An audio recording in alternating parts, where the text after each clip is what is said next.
Hello viewers, welcome to மூக்குக்கு மனம் நாக்குக்கு ருசி சேனல். இன்றைக்கி நம்ம வஞ்சிரம் மீன் வச்சு குழம்பு பண்ண போகிறோங்க. ரொம்பவும் சுவையாக இருக்கும்.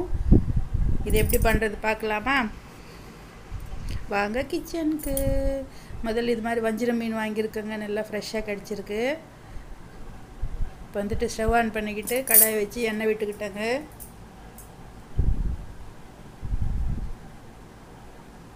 தாளிப்புக்காக கொஞ்சமாக வெந்தயம் போட்டிருக்கேன். எங்கள் வீட்டுக்கார் செய்கிறாருங்க. இன்றைக்கி குழம்பு ரொம்பவும் சுவையாக செய்வார். அதில் கடுகு கொஞ்சம் போட்டுக்கலாம். இதில் வெங்காயம் போட்டுக்கலாம்.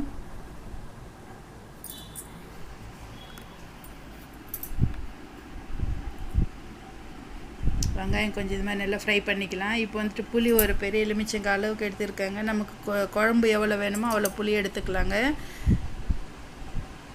புளி நல்லா வெசிஞ்சிட்டு இது மாதிரி ஜூஸ் மட்டும் எடுத்து வச்சுக்கணுங்க. திப்பியெல்லாம் எடுத்து போட்டாச்சு. இப்போ வெங்காயமும் நல்லா வதங்கி வந்துக்கிட்டு இருக்கு. இப்போ வந்துட்டு புளி தண்ணியில் மஞ்சத்தூள் கொஞ்சம் போட்டுக்கலாம்.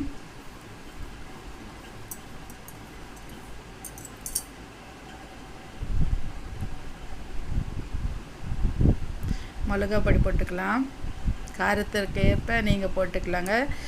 மிளகா பொடி வந்து நான் 2 ஸ்பூன் போட்டிருக்கேன். தனியா பொடியும் ஒரு 2 ஸ்பூன் போட்டுக்கலாம். இது எல்லாத்தையும் வந்துட்டு நல்லா கையை வச்சு கலக்கிக்கலாங்க. கை வச்சு குழம்பு செய்கிறதுனால ரொம்பவும் சுவையாக இருக்கும். இதே மாதிரி கை விட்டு கலக்கிக்கலாம். எல்லாம் மசாலாலாம் உருண்டை எல்லாம் நல்லா கலக்கியாச்சு. இப்போ சுவைக்கேற்ப உப்பு போட்டுக்கலாம். ரொம்ப சிம்பிளாகவும் இருக்கும், ரொம்ப சுவையாகவும் இருக்குங்க. இது மாதிரி நீங்களும் செஞ்சு பாருங்கள். நம்ம வெங்காயமும் நல்லா வதங்கி வந்தாச்சு. இப்போ தக்காளி வந்துட்டு ஒரு 2 பெரிய தக்காளி அரிஞ்சு வச்சுருக்கோம். அதையும் போட்டுக்கலாம்.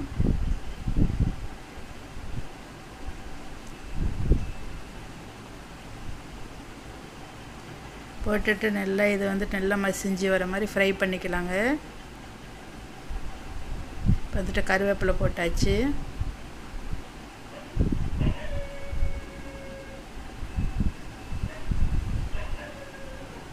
நல்லா மசிகிற மாதிரி ஆயிடுச்சு பாருங்கள். தக்காளி வெங்காயம் எல்லாம் இது மாதிரி வர வரைக்கும் பொறுமையாக செஞ்சுக்கணும். ஒரு 5 நிமிஷம் இது மாதிரி வதக்கிக்கிட்டோம். இப்போ வந்துட்டு இஞ்சி பூண்டு விழுது வந்துட்டு 1 ஸ்பூன் போட்டிருக்கேன். இதையும் பச்சை மணம் போகிற வரைக்கும் நல்லா இது மாதிரி ஃப்ரை பண்ணிக்கணும்.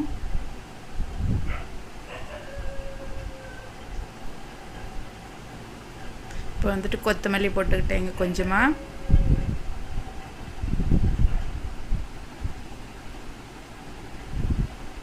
எல்லாத்தையும் சேர்த்து இது மாதிரி நல்லா வதக்கிக்கலாம்.